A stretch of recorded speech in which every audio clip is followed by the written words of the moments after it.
Hello guys, આ મારી Telegram channel છે.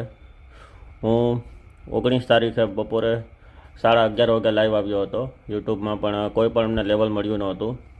હું ત્યારબાદ લાઈવ બંધ કર્યું હતું મેં, અને લગભગ બપોરે 1:15 વાગે 1:15 મેં ટેલિગ્રામમાં લેવલ નાખ્યું હતું 5 મિનિટનું.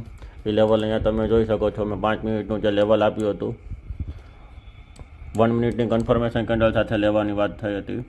અમારી પાસે 2 લેવલ જ હતા. 1 મિનિટમાં અહીંયા આપણે ટ્રેડ કેન્ડલ સાથે કન્ફર્મેશન થઈ મળી હતી અમે, અને અમે અહીંયાથી ટ્રેડ લીધો હતો. લગભગ 80 પીપ જેટલો એસએલ આવી રહ્યો હતો. એ મેં અહીંયા ટેલિગ્રામ ગ્રુપમાં નાખ્યું હતું, અને મેં ટાર્ગેટ પણ પહેલેથી આપી દીધો હતો કે ટીપી છે 4655 આવે ત્યારે જ અમારો ટાર્ગેટ હતો, બરાબર.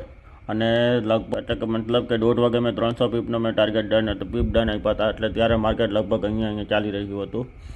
એનાથી નીચે મેં પછી ઓફલાઈન થઈ ગયો હતો, અને લગભગ કોઈને એન્ટ્રી ન મળી હોય એટલા માટે મેં પાછું અપડેટ આપી હતી કે આ એક લેવલ છે. પણ ત્યારે પણ લાઇટ નહોતી, એટલા માટે હું લાઈવ નહોતો આવી શક્યો.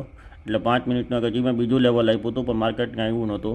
પણ એની પહેલાં જ ત્યારે અમારો ટાર્ગેટ એટલે કે આ 900 પીપનો અમારો ટાર્ગેટ છે એ ડન થઈ ગયો હતો. એટલે કે હું સૌથી પહેલાં ટેલિગ્રામમાં અપડેટ આપું છું, ત્યારબાદ હું યુટ્યુબમાં લાઈવ આવું છું. કેમ કે ક્યારેક નેટવર્ક ઇસ્યુ યા તો પછી લાઇટ ના હોય, એના હિસાબે હું લાઈવ આવી શકતો નથી.